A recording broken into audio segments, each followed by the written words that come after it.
Namo tassa bhagavato arahato sama sambuddhassa.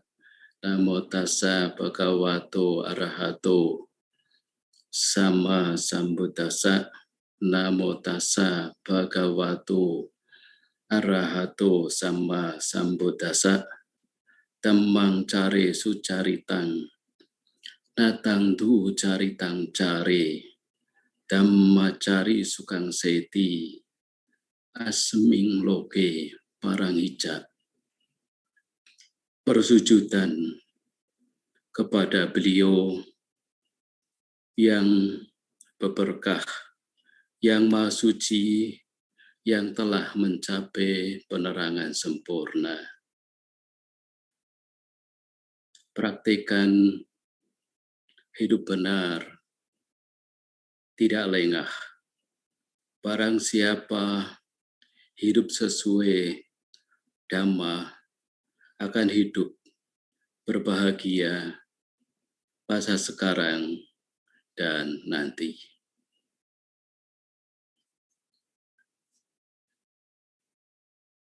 Bapak dan Ibu saudara-saudara,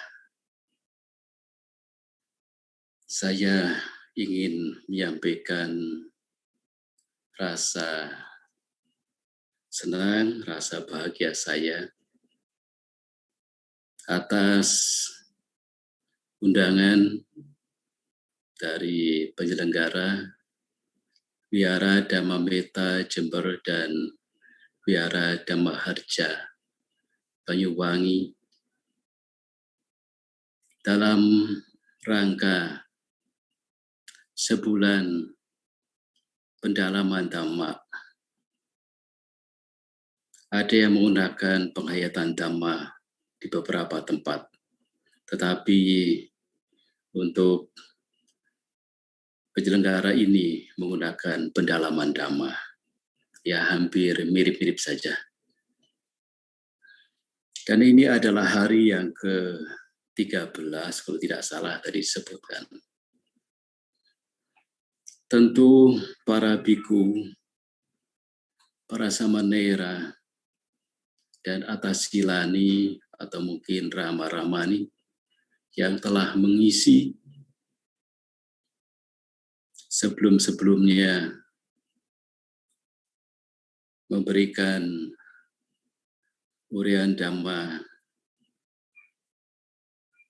memberikan pencerahan kepada Bapak dan Ibu saudara sekalian yang hadir baik di live streaming maupun juga di channel Dhammametta Jember.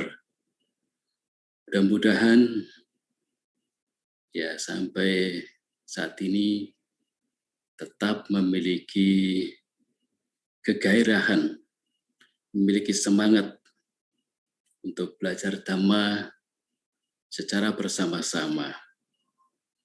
Karena mengingat kondisi saat ini masih belum memungkinkan kita umat Buddha di wihara-wihara untuk bisa berkumpul dalam jumlah yang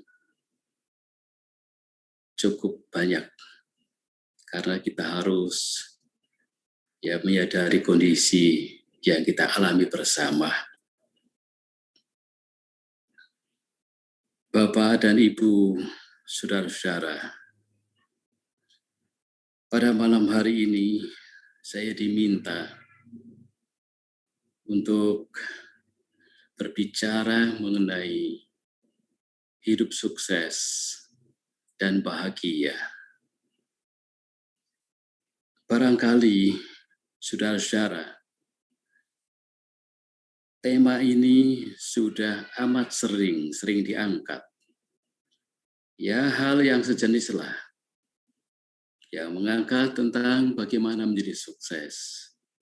Atau mungkin juga bagaimana hidup bahagia.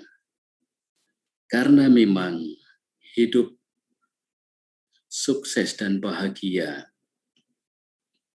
ini sudah menjadi esen, menjadi konten bagi kehidupan kita Ya, semua orang pasti ingin hidupnya sukses, hidupnya bahagia. Adakah orang yang ingin tidak sukses? Tidak ada. Semua orang pasti ingin sukses, dan tidak hanya sukses, tapi ingin hidup bahagia.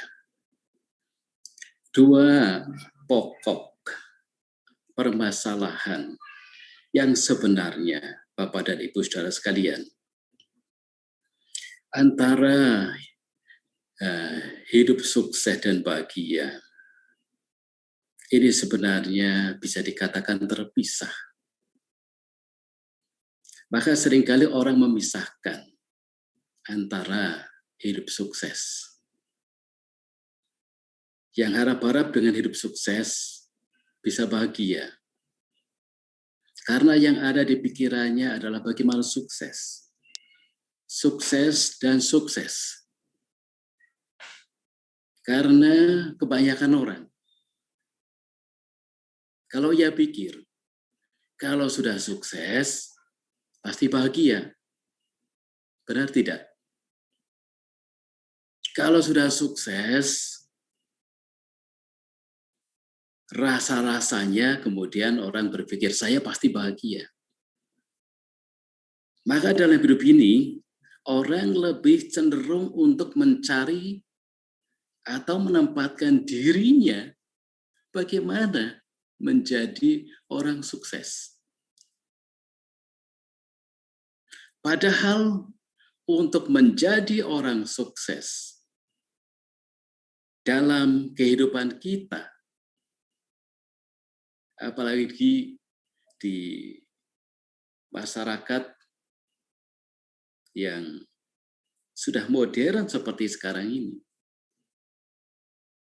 untuk menjadi sukses, selain tidak mudah, dan setelah sukses, ternyata banyak orang yang bertanya-tanya pada dirinya sendiri. Loh, kenapa saya kok tidak bahagia? Apakah saudara merasakan seperti itu? Barangkali yang sukses. Apakah saudara yang hadir di sini, ya, kebanyakan orang-orang sukses sebagai berumah tangga, sebagai orang yang sukses? Kalau saudara semua yang hadir, yang mengikuti ya live streaming ini sebagai orang-orang sukses, nah di situ. Apakah sudah merasakan benar-benar sukses? Apakah dengan sukses ini Bapak dan Ibu saudara sekalian sudah bahagia? Sukses yang biasanya orang ini ingini, ya, saya mengatakan ingini, karena kalau tidak punya keinginan untuk sukses, apa ya bisa sukses? Ya, jangan semua keinginan ini kadang-kadang dianggap, wah ini sebagai perintah. Lah kalau tidak ingin sukses, bagaimana bisa sukses? Ya, kalau seseorang menginginkan sukses itu, nah sukses itu sesuai dalam hal apa? Nah sudah tentu, kalau saudara-saudara sebagai ya berumah tangga, suksesnya adalah sukses dalam hal duniawi. Bagaimana sukses dalam hal duniawi itu kan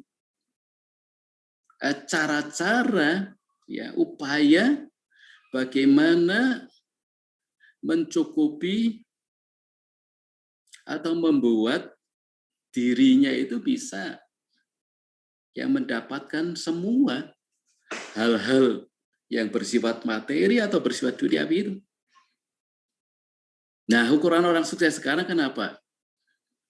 Kalau pekerjaannya bagus,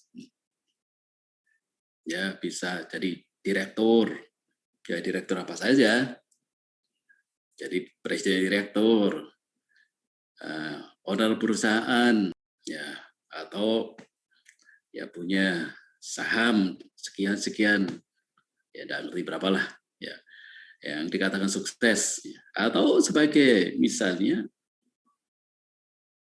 ya di masyarakat kedudukan sosial, ya dia punya pangkat jabatan, ya apakah pejabat, ya, dari level barangkali RT, RT jadi RT udah sukses tuh jadi RT. Kalau jadi RT pun itu bukan bos sendiri, ya. Dipilih barangkali kepala desa, camat, bupati, gubernur sampai pimpinan tertinggi lah. Itu seringkali orang menstandarkan sukses itu seperti itu. Kalau di masyarakat ini punya kedudukan sosial yang tinggi. Kalau bisa mengumpulkan materi, kekayaan, kebendaan sesuai dengan ya apa mungkin target, ya, orang punya target. Oh, kalau saya sekian saya sukses. Ya, sukses yang begini ini yang kebanyakan orang inginkan. Apa salah? Tidak salah, ya tidak salah. Karena memang ini adalah keinginan atau harapan dari semua orang untuk bisa memiliki hal-hal yang duniawi. Ya. Nah, ada yang sering karena tidak mengerti atau tidak paham betul lah tentang ajaran Sang Buddha. Wah, kalau agama Buddha kan mengajarkan suksesnya itu kan sukses untuk mengatasi duniawi. Tetapi kenapa? Ya, masih perlu dibahas mengenai suksesnya bagaimana duniawi. Bahkan ada yang berpendapat, wah, agama Buddha itu menolak duniawi. Ya, kalau menolak duniawi bagaimana kita ini hidup dalam begitu kan? Jadi, Sang Buddha Gautama sendiri pun itu tidak menolak duniawi. Ya. Kalau Guru Agung Sang Buddha Gautama menolak duniawi, Sang Buddha ya setelah menjadi Buddha itu di hutan kan, pencapaiannya di hutan, kemudian keluar ke desa-desa, bahkan juga apakah mengunjungi istana-istana di mana raja mengundang. Tidak menolak. Dan Guru Agung Sang Buddha ketemu para pimpinan-pimpinan negara waktu itu, ya, raja-raja, panglima-panglima, ya, para saudagar-saudagar. Nah, itu artinya apa? Artinya Bapak Sang Buddha juga ya tidak menolak duniawi. Sekalipun ajaran beliau juga yang lebih utama, lebih umum adalah bagaimana mengatasi duniawi, bagaimana keluar dari penderitaan. Nah, karena itu seorang perumah tangga ini harus kerja keras. Seorang perumah tangga ini harus sukses. Kalau perumah tangga tidak sukses dalam hal memenuhi kebutuhan, dalam hal ya memenuhi keinginan yang memang ya patut, pantas, maka ya bagaimana bisa hidup sejahtera? Karena itu perumah tangga harus bekerja, harus kerja keras. Karena itulah umat boleh punya keinginan, maka seringkali kan umat bisa memikirkan atau ya cenderung sering memikirkan, semoga saya bisa memiliki kekayaan, semoga saya dan sanak keluarga saya teman-teman saya memiliki kedudukan sosial di masyarakat yang tinggi. Kan begitu.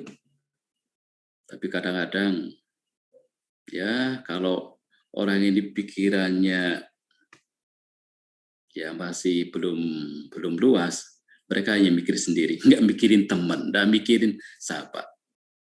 Mikirin keluarga saja itu udah bagus. Nah kadang-kadang ya belum sukses atau sudah sukses itu nggak mau mikirin keluarga. Padahal kalau ingin sukses itu punya motivasi. Ini saya katakan motivasi. Motivasi bagaimana membahagiakan. Membahagiakan misalnya anak-anak kalau ingin sukses. Karena saya ingin membahagiakan orang tua saya harus sukses. Saya harus bekerja keras, saya harus cerdas, saya harus pintar. Nah itu. Ya, itu motivasinya. Masih ada yang kurang yang diinginkan. Semogalah Bante, saya ini tidak dicela atau tidak tercela di masyarakat karena pekerjaan saya itu ya pekerjaan yang baik-baik.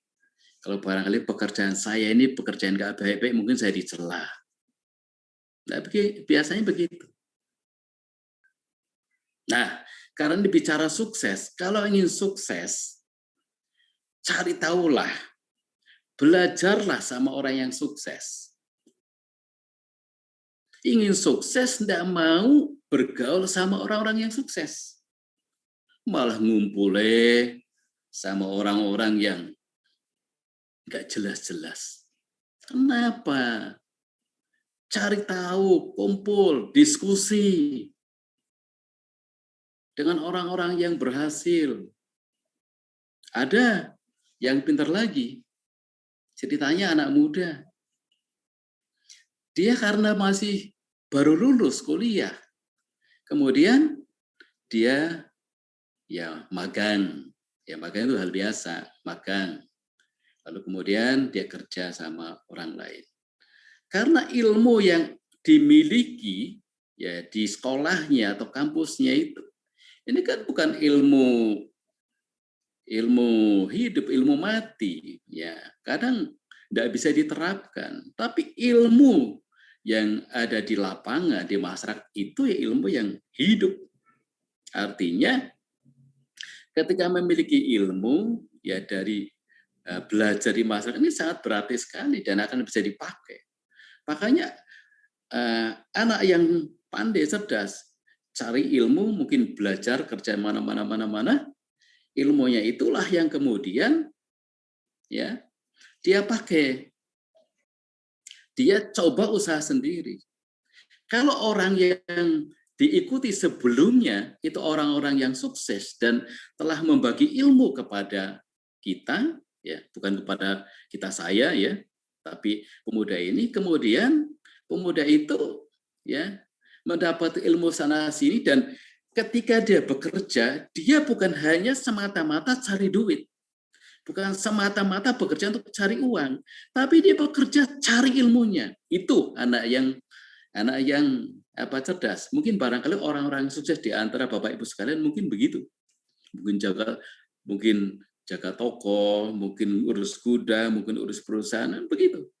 Sehingga ketika dia umur tertentu, ya, kalau umur biasanya semakin muda semakin berani mengambil keputusan untuk usaha sendiri. Ini bicara usaha, ya. Tapi ini singkat saja lah.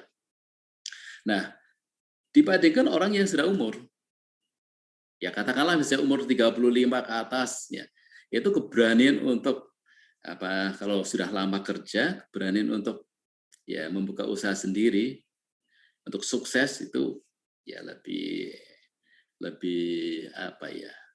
relatif ini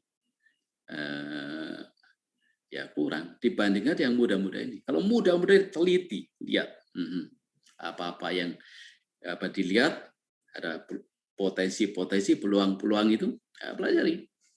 Sehingga itu dijadikan sebagai modal. Jadi ketika masih muda makanya belajar.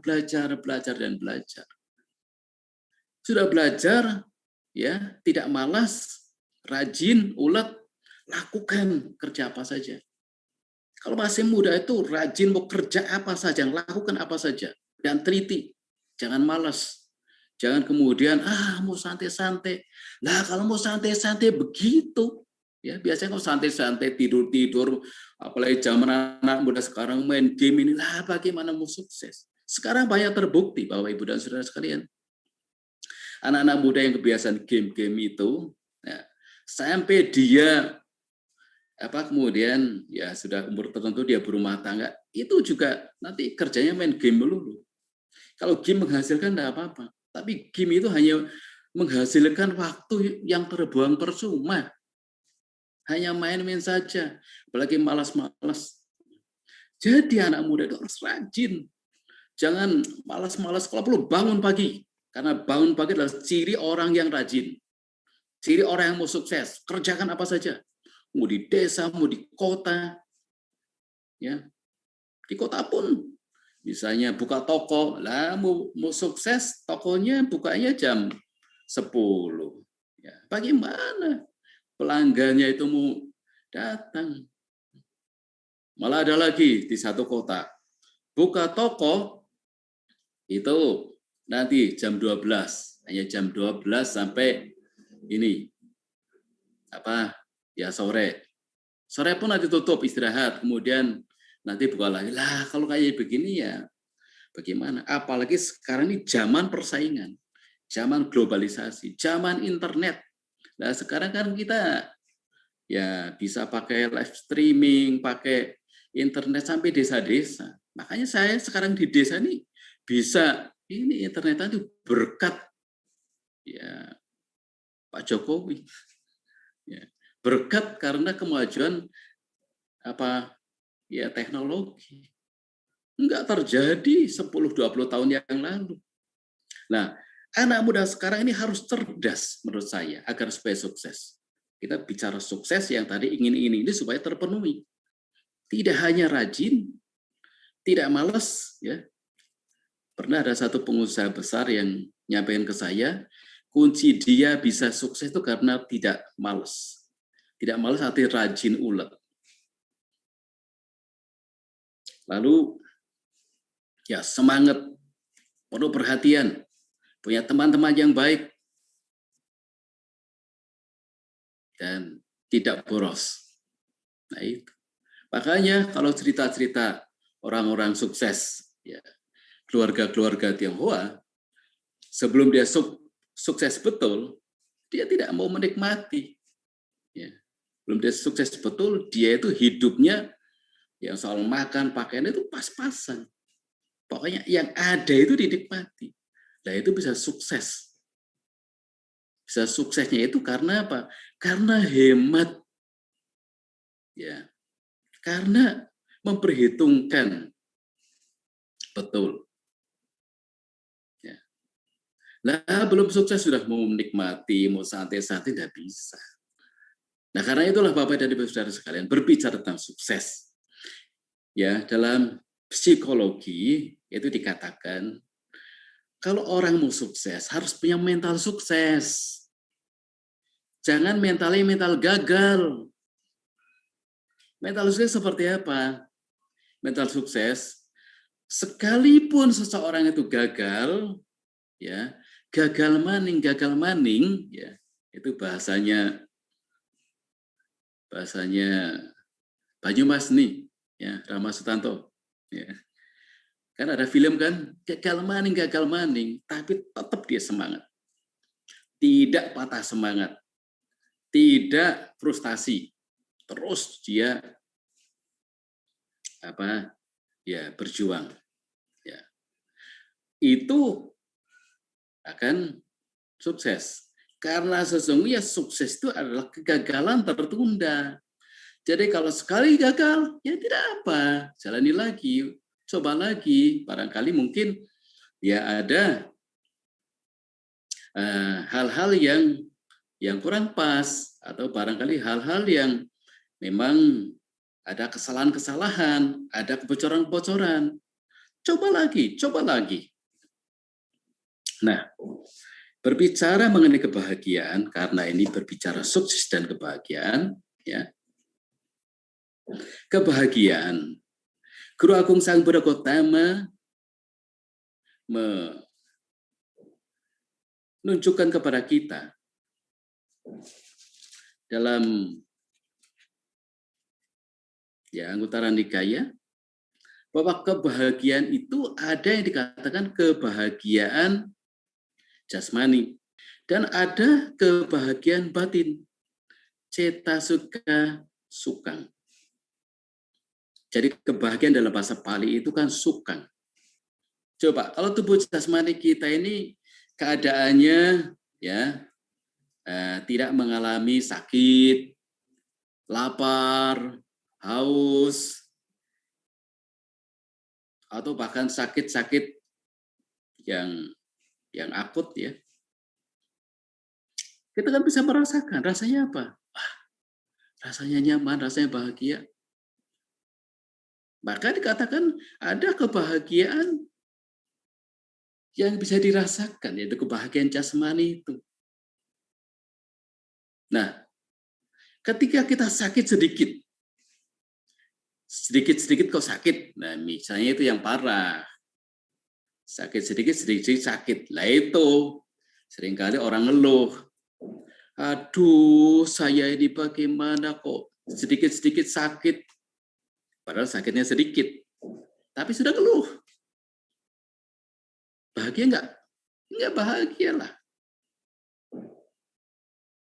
Apalagi sakitnya lebih besar. Sakitnya lebih banyak.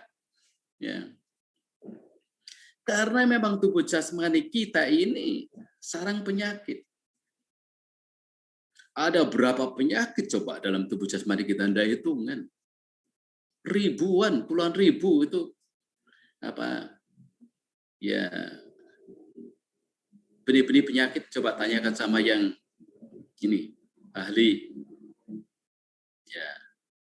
kedokteran fisik, kan ada tubuh jasmani kita ini macam-macam penyakit.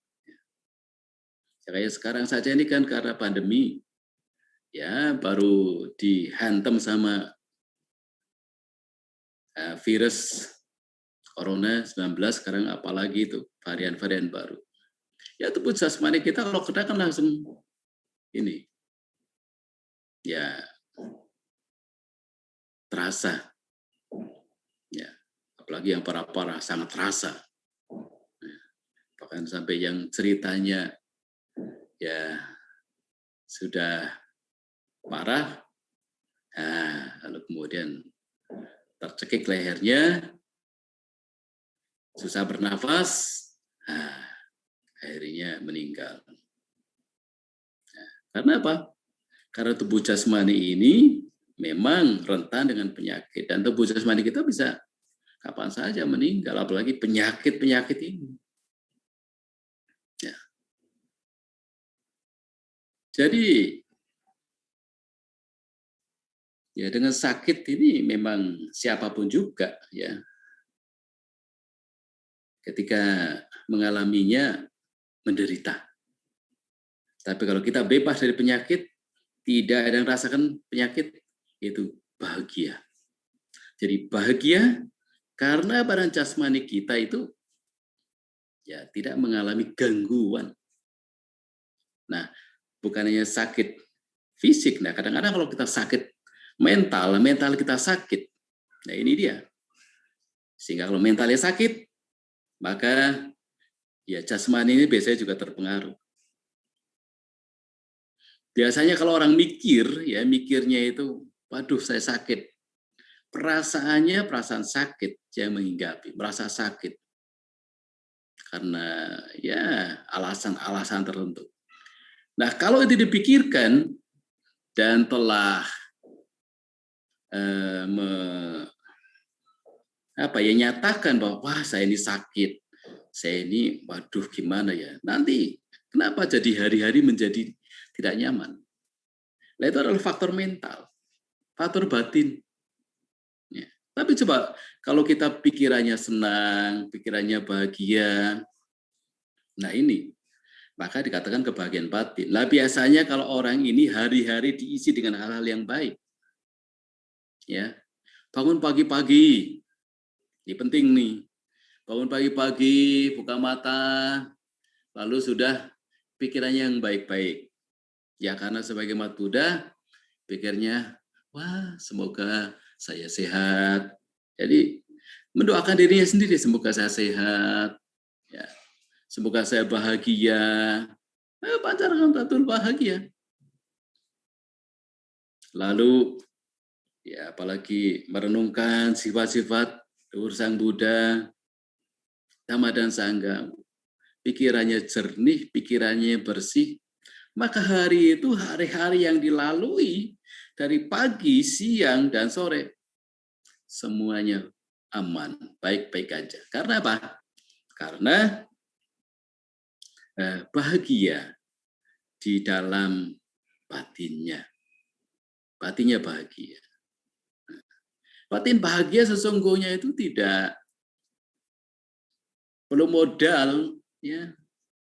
Artinya kebahagiaan itu tidak perlu, ya harus, kalau yang secara umum ya memiliki ya, ini itu semua baru bahagia.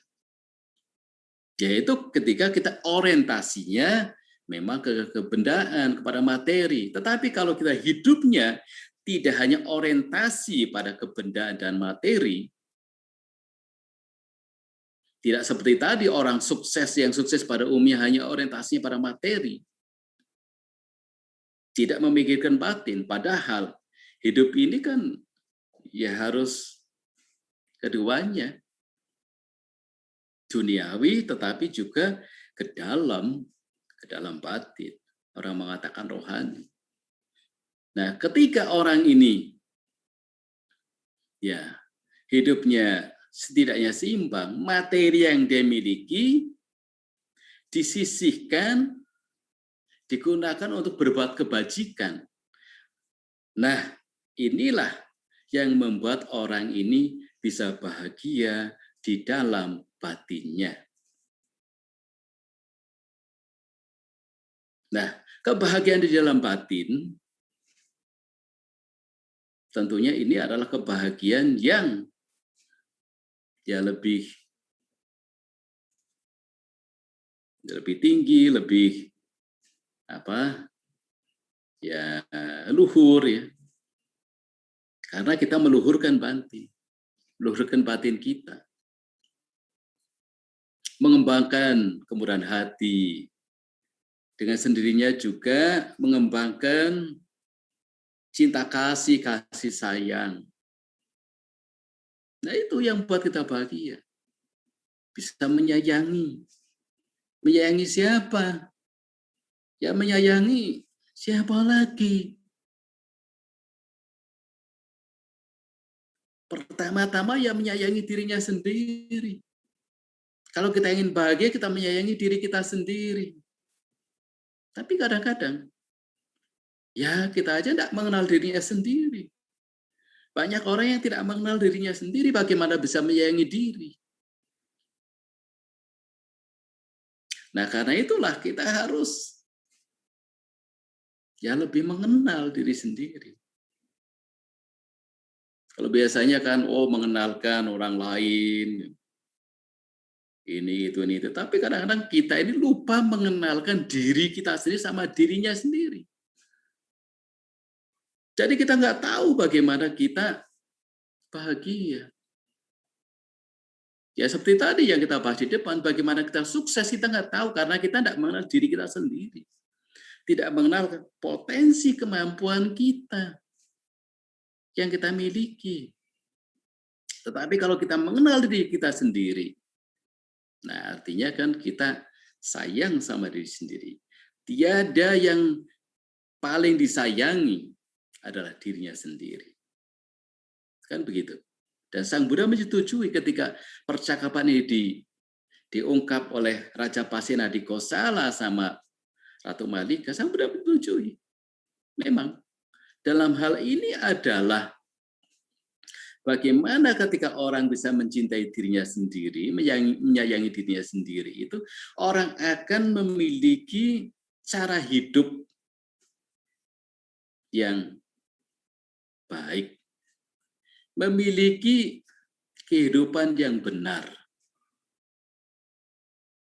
tidak melakukan hal yang buruk, tidak membiarkan dirinya ini hanyut, terseret kepada tarikan keinginan hawa nafsu atau ambisi yang berlebih-lebihan.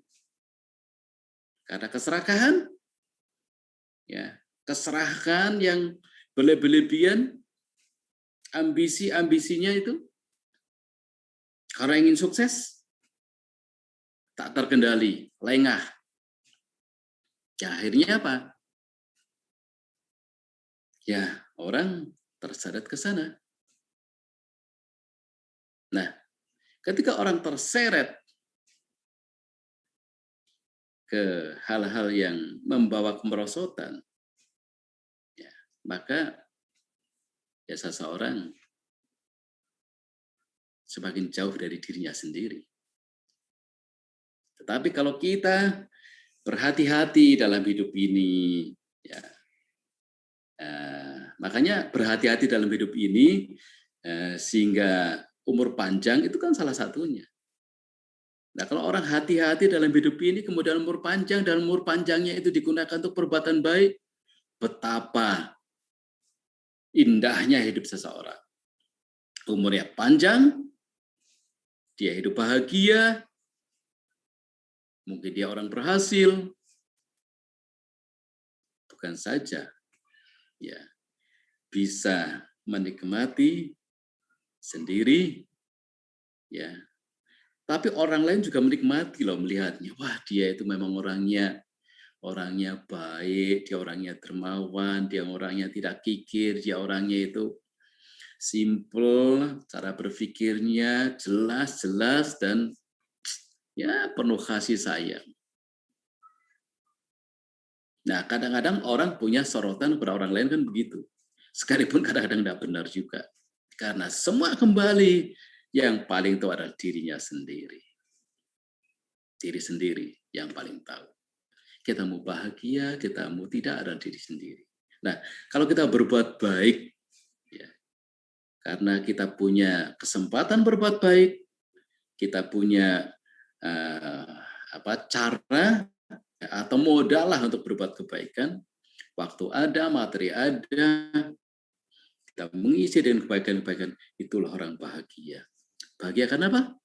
Bahagia karena dia mempraktekkan dhamma. Dengan mempraktekkan dhamma, dia akan bahagia. Dia bisa mengurangi kemelekatan. Sekalipun dia kaya, dia tidak kikir. Sekalipun dia kaya, tidak sombong. Sekalipun dia kaya, dia tidak angkuh. Dia sama seperti yang lain. Dia juga membantu yang lain. Dia juga memperhatikan yang lain. Dia peduli kepada yang lain yang susah. Orang seperti inilah yang dikatakan dia memiliki kebahagiaan di dalam batinnya. Dalam syair Dhammapada disebutkan, Damang care sucaritang. Praktekkan ya cara hidup yang benar. Damang care sucaritang. Su itu baik, caritang itu adalah hal-hal kebajikan. Natang du caritang cari. Jangan melakukan hal-hal yang buruk. Du carita. Hal-hal yang buruk. Ya. Natang du caritang cari. Ya. Dhamma cari sukang seti. Barang siapa yang hidup sesuai dhamma akan hidup berbahagia. Sekarang ini kalau kita praktik dhamma. Kalau sekarang praktik dhamma, kita sekarang akan bahagia. Terima kasih. Barangkali ini yang dapat saya sampaikan atas perhatiannya. Dan semoga menjadi ya renungan bagi kita semua untuk sama-sama belajar dan mempraktikkan dhamma ajaran Guru Agung Samudra Gautama. Semoga semua berbahagia. Sampai sata. Tuhan Yesus kita.